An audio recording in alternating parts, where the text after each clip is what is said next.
We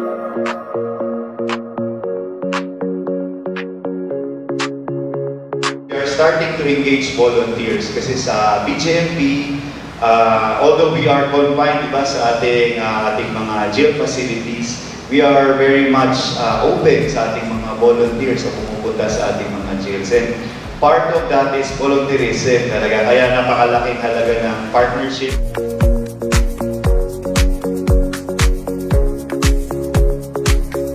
Sa pamamagitan ng mga nabuo ninyong ugnayan sa iba't ibang sektor ng lipunan, dahil sa pinalakas natin pakikipag-ugnay sa komunidad, patuloy natin naisulong at nagpataganan ang kahalagahan ng komunidad para sa tunay na pagbabago ng buhay sa loob ng piitan at kalaunay sa mga yan.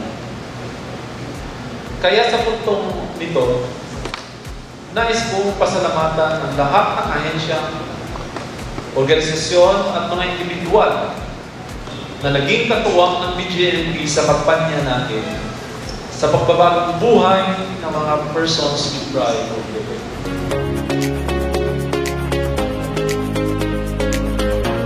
Through this collaboration, we aim to mobilize volunteers, especially the youth, schools, and civil society to contribute to jail-based programs that uplift lives and rebuild futures.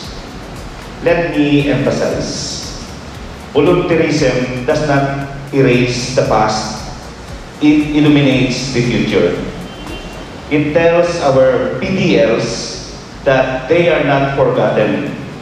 It tells our youth and every would-be volunteer that they have a role to play.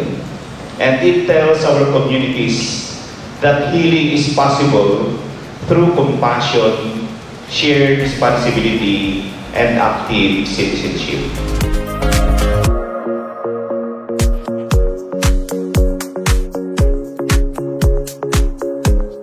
We believe that education must reach beyond the classroom, and this partnership gives our students the opportunity to do just that, to contribute meaningfully to the lives of persons deprived of liberty and to understand the justice system from a humanized and transformative perspective.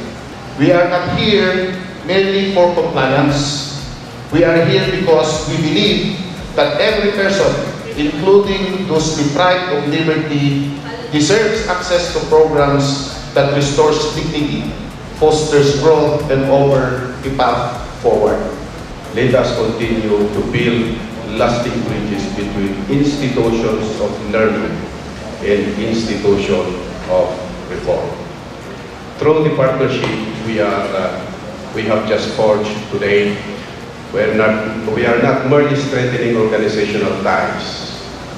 We are deepening our shared commitment to address mutual concerns, cultivate civic responsibility, and create transformative pathways for learning and service.